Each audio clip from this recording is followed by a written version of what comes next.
أعوذ بالله السميع العليم من الشيطان الرجيم بسم الله الرحمن الرحيم.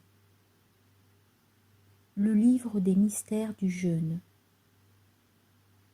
Grâce à Allah, qui a surestimé le remerciement de ses serviteurs en les protégeant des intrigues du démon, qui l'a rendu désespéré, qui a fait du jeûne une forteresse et un paradis pour ceux qui lui sont dévoués, qui leur a ouvert les portes du paradis, qui leur a fait comprendre que les passions secrètes sont la voie du démon, pour pénétrer dans leur cœur, et qu'en les éradiquant, l'âme devient paisible et réfractaire.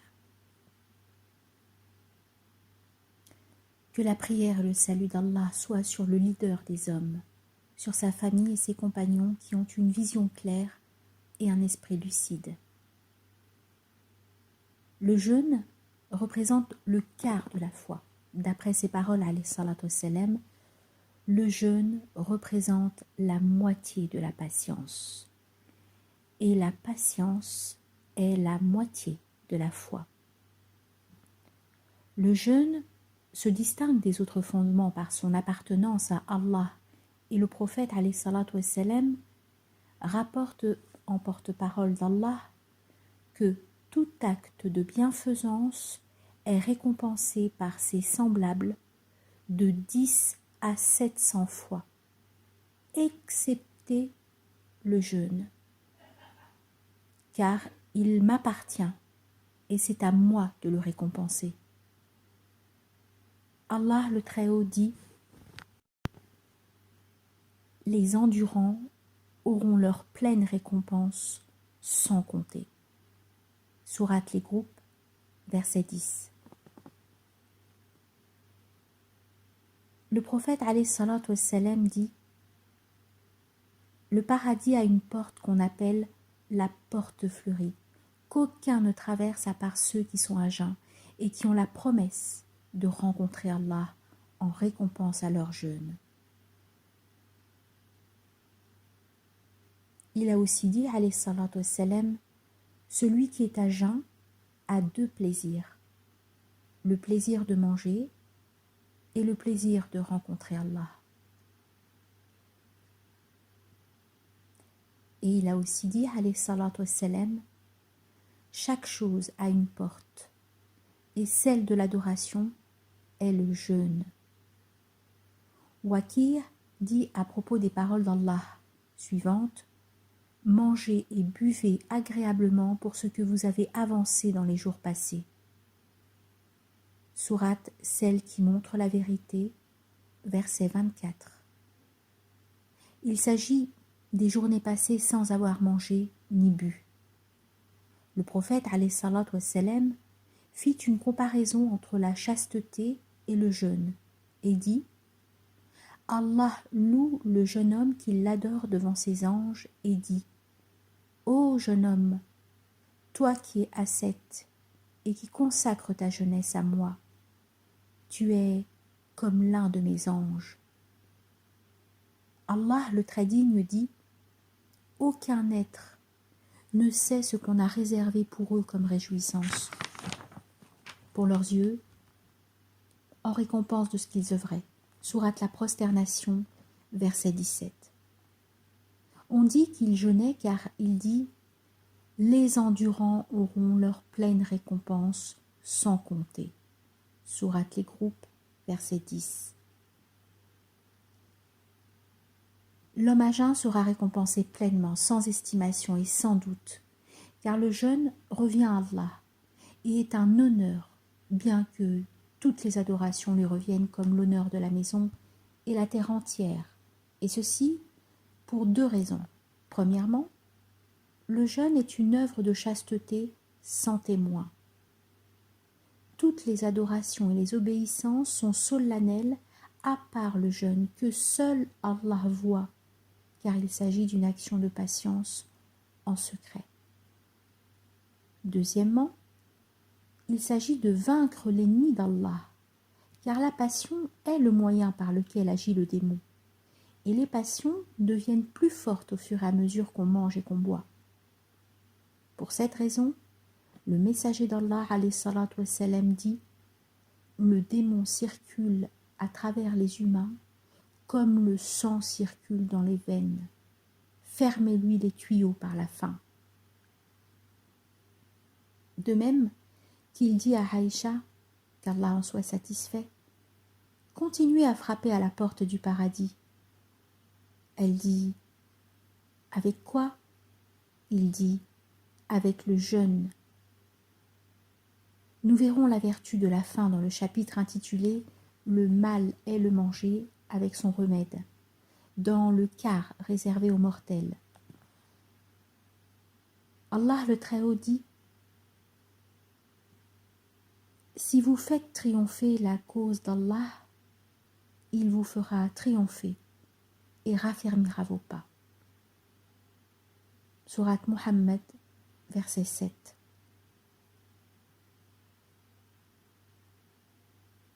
Il a dit aussi, Azza wa Jal, Allah ne modifie point l'état d'un peuple tant que les individus qui le composent ne modifient pas ce qui est en eux-mêmes. Sourate Le Tonnerre, verset 11.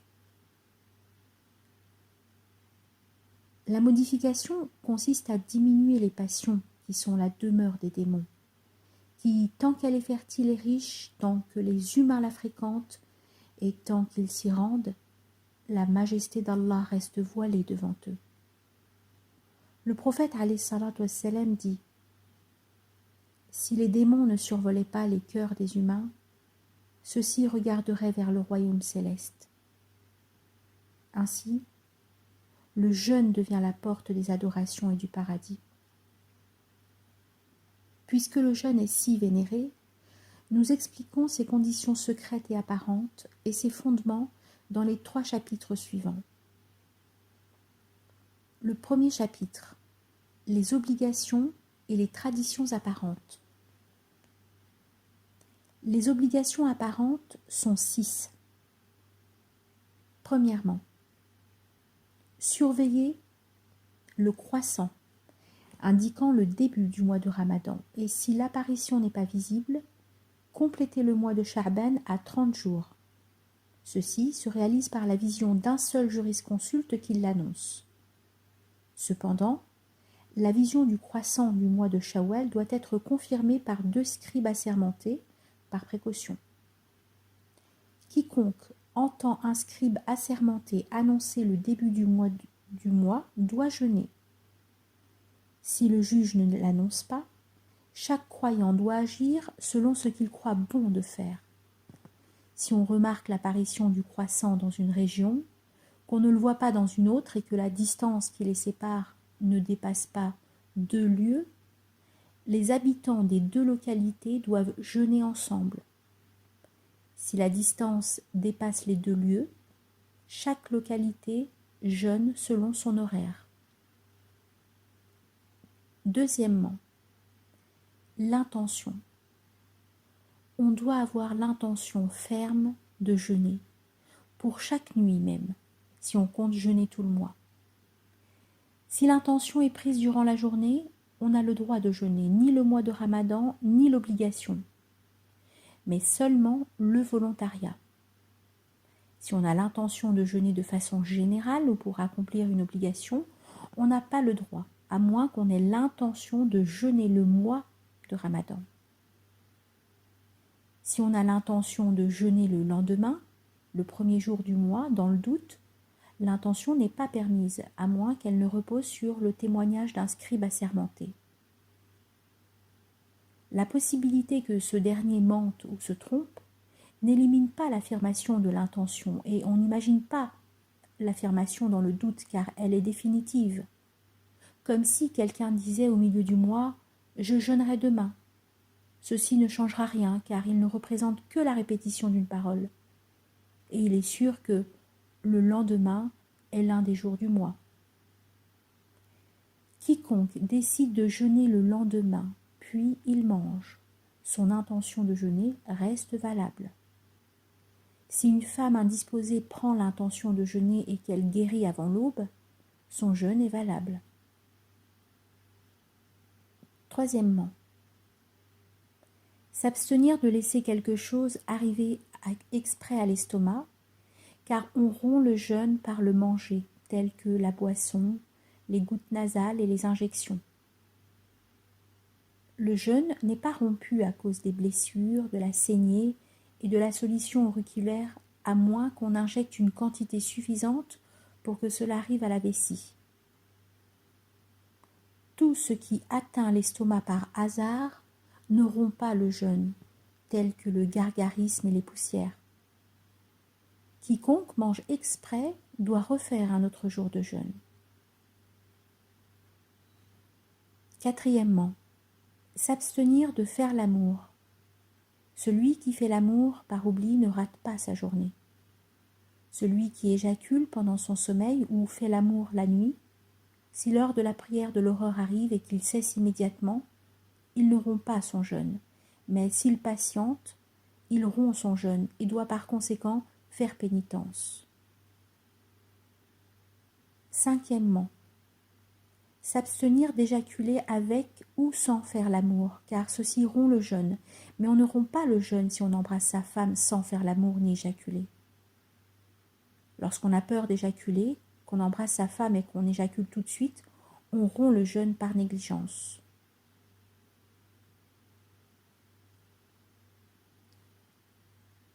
Sixièmement, s'abstenir de vomir. S'il y a un reflux qui atteint la gorge, on ne rompt pas le jeûne, mais s'il atteint la bouche et qu'on l'avale, on rompt le jeûne.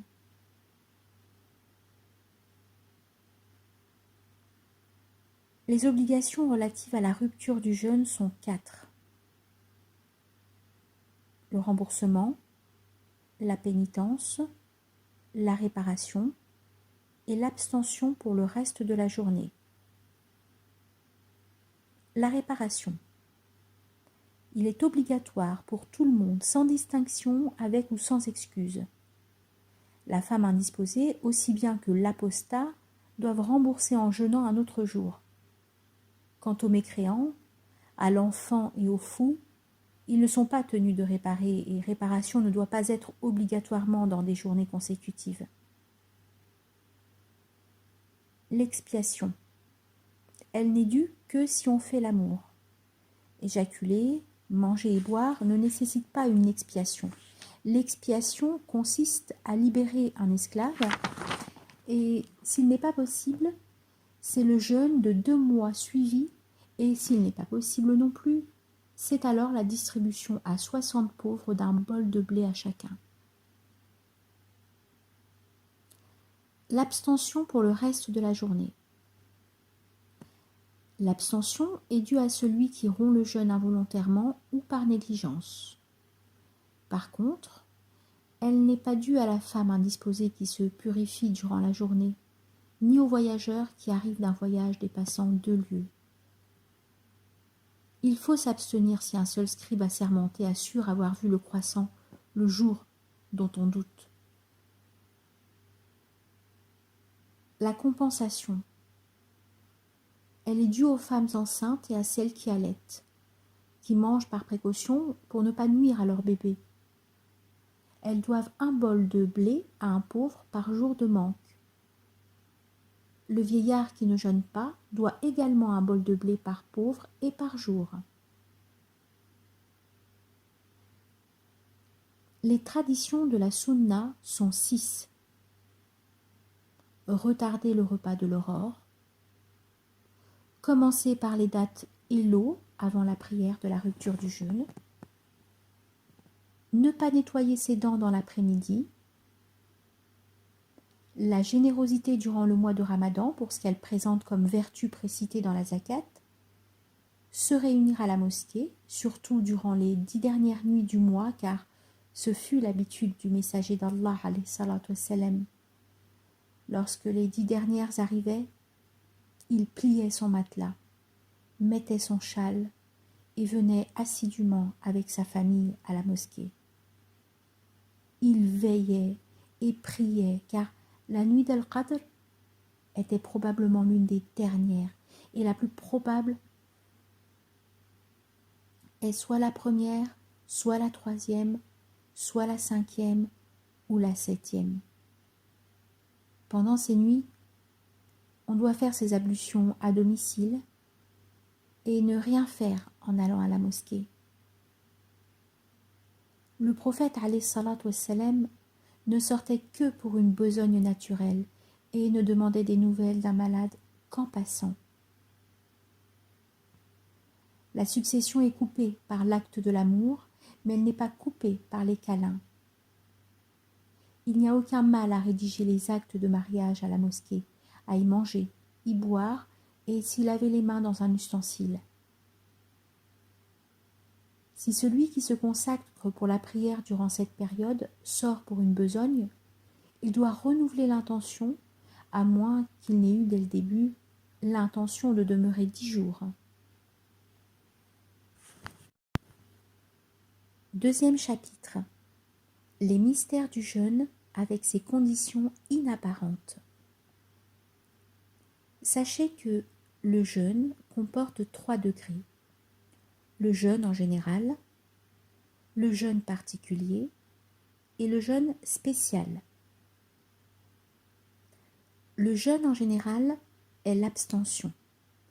Le jeûne particulier consiste à ne pas commettre des péchés par l'ouïe, la vue, la langue, la main, le pied et tous les sens. Le jeûne spécial est l'abstention du cœur de se mêler de toute bassesse et de toute pensée concernant la vie sur terre, et à sa consécration totale à Allah seul. Dans ce cas, le jeûne est rompu en pensant à autre qu'Allah et le jour du jugement dernier. Celui-ci est le degré des saints, des prophètes et des rapprochés. Allah le très digne dit, c'est Allah. Et puis, laisse-les s'amuser dans leur égarement. Sourate les Bestiaux, verset 91. Le jeûne particulier est celui des pieux. Il s'agit de l'abstention des sens, de commettre des péchés, et comprend 6 principes. Premier principe, éloigner les regards et fermer les yeux sur tout ce qui est détestable et blâmable, et de tout ce qui nous dissipe d'invoquer Allah. Il dit, alayhi salatu wassalam, le regard est l'une des flèches envenimées du maudit Satan. Quiconque s'en éloigne par crainte d'Allah, Allah lui accorde une foi dont il sent les délices dans son cœur. Jabir rapporte du prophète alayhi salatu wassalam, d'après Anas, qu'il dit 5 choses aboutissent à la rupture du jeûne: le mensonge, la médisance, l'hypocrisie, le faux témoignage et le regard avec passion.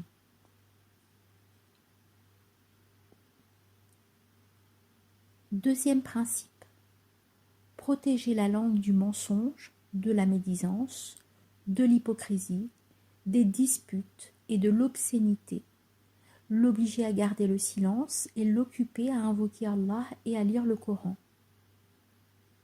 Tel est le jeûne de la langue. Soufiane dit, la médisance rompt le jeûne. Layth dit, d'après Moujahid, 2 mauvaises habitudes mènent à la rupture du jeûne: la médisance et le mensonge.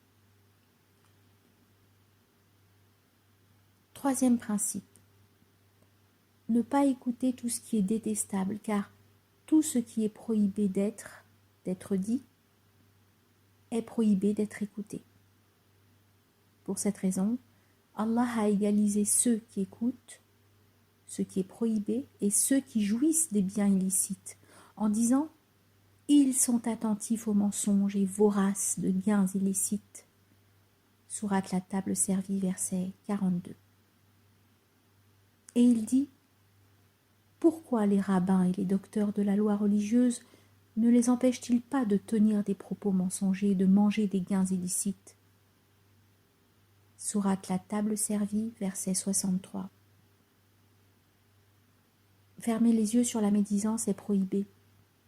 Allah le Très-Haut dit « Sinon, vous serez comme eux ». Sourate les femmes, verset 140. Pour cette raison, le messager d'Allah alayhi salatu wassalam dit « Celui qui médit et celui qui l'écoute sont deux associés dans le péché ». Quatrième principe. Éloigner les autres sens des péchés et la main et le pied de tout ce qui est détesté. S'abstenir des passions du ventre lors du repas de la rupture du jeûne, car il ne sert à rien de s'abstenir de tout ce qui est licite puis de manger quelque chose d'illicite. Ceci est comme l'exemple qui dit « Il construit un palais et démolit un pays ». La nourriture licite est nuisible par sa quantité et non par sa qualité. Et l'illicite est un venin mortel pour la religion, mais le licite est un médicament utile en petite qualité et nuisible en grande quantité. Le prophète alayhi salatu wassalam dit « Que d'hommes à jeun n'ont de leur jeûne que la faim et la soif ». Cinquième principe. Il ne faut pas qu'il y ait beaucoup de nourriture licite lors du repas de la rupture du jeûne pour remplir le ventre, car le récipient le plus détesté par Allah est un ventre plein licitement.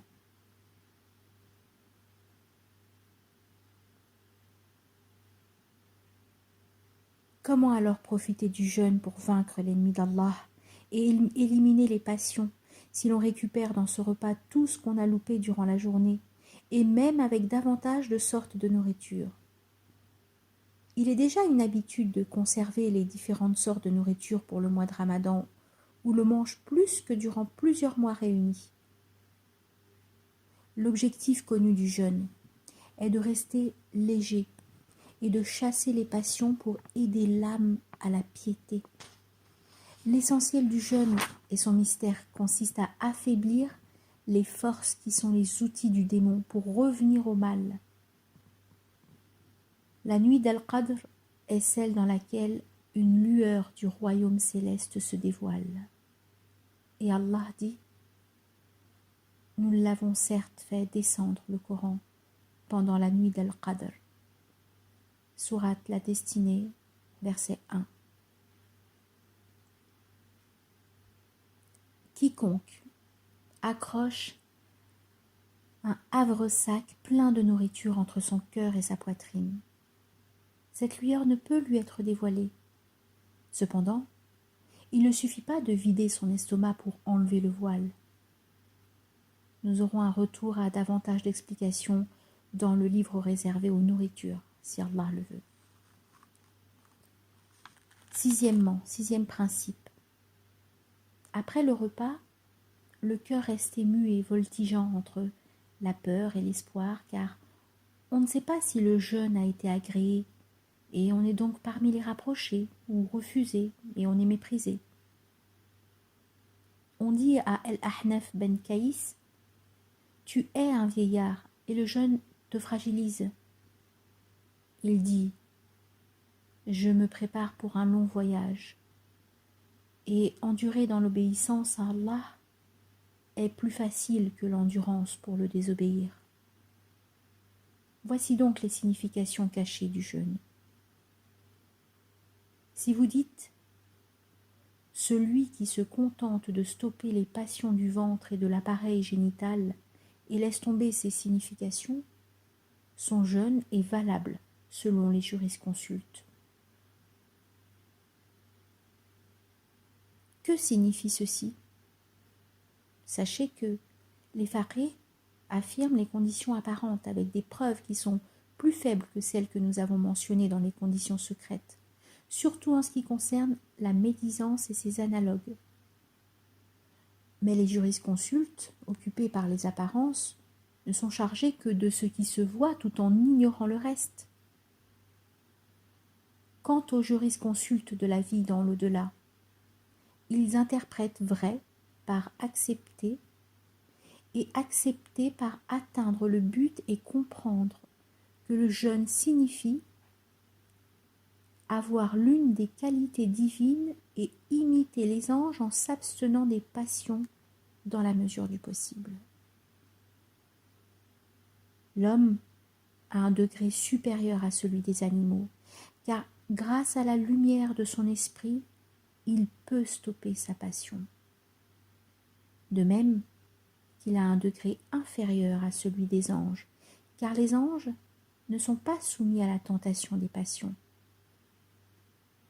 Toutefois que l'homme s'adonne à satisfaire ses passions, il s'abaisse au plus bas degré et suit la foule des animaux, et toutefois qu'il s'élève, il rejoint le firmament des anges. Or, les anges sont rapprochés à Allah, et quiconque les imite se rapproche d'Allah comme eux. Si vous dites alors que c'est ça le jeûne selon les patrons de l'esprit, quel est donc le résultat de retarder un repas, d'en prendre deux lors du dîner et de s'adonner aux autres passions toute la journée? S'il y a vraiment un résultat, quelle serait la signification des paroles du prophète alayhi salatu wassalam? Que d'hommes à jeun n'ont de leur jeûne que la faim et la soif. Pour cette raison, l'un des ulama dit: que d'hommes à jeun mangent et que d'hommes mangent et sont à jeun. Celui qui mange et qui est à jeun est celui qui protège ses sens du péché et mange et boit, tandis que l'homme à jeun qui mange est celui qui a faim et soif et donne libre cours à ses passions. Le prophète alayhi salatu wassalam dit: le jeûne est un bien déposé chez vous pour autrui. Protégez donc ce dépôt. Allah le Très-Haut dit: Allah vous commande de rendre les dépôts à leurs ayants droit. Sourate les femmes, verset 58. Il apparaît donc que chaque adoration a une apparence et un secret, une écorce et un noyau. À vous de choisir si vous voulez vous contenter de l'écorce au lieu du noyau. Le 3e chapitre, le jeûne volontaire et sa répartition. Sachez que le jeûne est souhaité dans les journées bénies, dont quelques-unes ont lieu durant l'année, d'autres ont lieu chaque mois et d'autres encore chaque semaine. Durant l'année, ce sont les jours, après le mois de Ramadan, de Arafat, Ashura et des 10 premiers des mois de Dhul Hijjah et de Muharram. Tous les mois sacrés sont valables pour le jeûne et méritoires. Le prophète, alayhi salatu wassalam, jeûnait si souvent au mois de Sha'ban qu'on le croyait au mois de Ramadan. On dit: le meilleur jeûne après le mois de Ramadan a lieu dans le mois sacré, car il est le premier de l'année et fondé celle-ci sur le bien amène la bénédiction d'Allah. Le messager d'Allah alayhi salatu wassalam dit: observer le jeûne durant un mois sacré prévaut à 30 d'un autre mois, et jeûner un jour durant le mois de Ramadan est préférable sur 30 durant un mois sacré. On dit: une fois qu'on arrive à la mi-Sha'ban, on ne jeûne plus jusqu'au début du mois de Ramadan. Pour ceci, il est souhaité de manger quelques jours avant d'entamer le jeûne du mois de Ramadan, mais il est permis de jeûner les 2 mois à l'affilée. Les compagnons ont détesté que les gens jeûnent tout le mois de Rajab, afin qu'il ne soit l'équivalent de Ramadan. Les mois vertueux sont Dhul Hijjah, Muharram, Rajab et Sha'ban. Les mois sacrés sont Dhul Qidda, Dhul Hijjah, Muharram et Rajab. Un mois à part et 3 consécutifs. Mais le meilleur est Dhul Hijjah, car il renferme le pèlerinage et les jours comptés et connus. Dhul Qidda est l'un des mois sacrés et il est un mois de pèlerinage. Shawwal est un mois de pèlerinage, mais il n'est pas sacré. Muharram et Rajab ne sont pas des mois de pèlerinage. Ce qui se répète dans les mois est le premier jour, le jour du milieu et le dernier jour. Au milieu du mois, il y a les jours blancs, qui sont le 13e, 14e et 15e. Les jours vertueux de la semaine sont le lundi, le jeudi et le vendredi. Quant au jeûne de la vie tout entière, il englobe le tout, et plus, et ceux qui l'observent ont des principes. N'empêche que nous avons entendu qu'il y en a qui détestent cela. La vérité est que ce jeûne est détesté pour deux raisons. Premièrement, on ne rompt pas le jeûne durant les 2 jours de fête. Et deuxièmement, il arrive à l'individu de vouloir déjeuner une fois durant l'année, mais il place le jeûne comme une prière sur son cœur, bien qu'Allah le vénéré aimerait bien qu'on respecte ses autorisations comme on respecte ses ordres. Si l'individu trouve son bien dans le jeûne, il n'a qu'à le faire. Abu Moussa al-Ash'ari rapporte que le prophète alayhi salatu wassalam dit « Quiconque jeûne toute la vie n'a pas de place en enfer. » Et il dit « On m'a proposé les clés de tous les coffres du monde et de tous les trésors de la terre. Je ne les ai pas acceptés. Et j'ai dit, je passe une journée à jeun et je me rassasie un jour. Je te rends grâce lorsque je me rassasie et je t'implore lorsque j'ai faim. » On dit que le messager d'Allah alayhi salatu wassalam n'a jamais jeûné un mois complet à part durant le mois de Ramadan. Quiconque n'arrive pas à jeûner la moitié de sa vie, qu'il jeûne le tiers en s'abstenant un jour et en mangeant 2 jours. Si on jeûne 3 jours au début du mois, 3 au milieu et 3 à la fin, ça fera le tiers du mois. On raconte que le prophète alayhi salatu wassalam jeûnait jusqu'à ce qu'on disait qu'il ne mangeait point. Il mangeait jusqu'à ce qu'on disait qu'il ne jeûnait point. Et il dormait au point qu'on disait qu'il ne se levait jamais. Et il veillait au point qu'on disait qu'il ne dormait guère. Il agissait selon la lumière de la prophétie. Voici ce que nous avons voulu mentionner de l'ordre suivi dans le jeûne volontaire, et Allah est omniscient. Le livre des mystères du jeûne est terminé. Nous remercions Allah pour toutes ses grâces, celles que nous avons connues et celles que nous n'avons pas connues. Que la prière d'Allah soit sur notre Seigneur Mohammed, sur sa famille, sur ses compagnons et sur tout serviteur choisi. Le livre des mystères du pèlerinage suivra. Qu'Allah me vienne en aide. Ma réussite est grâce à lui. Je me rends à Allah. Il est le meilleur protecteur.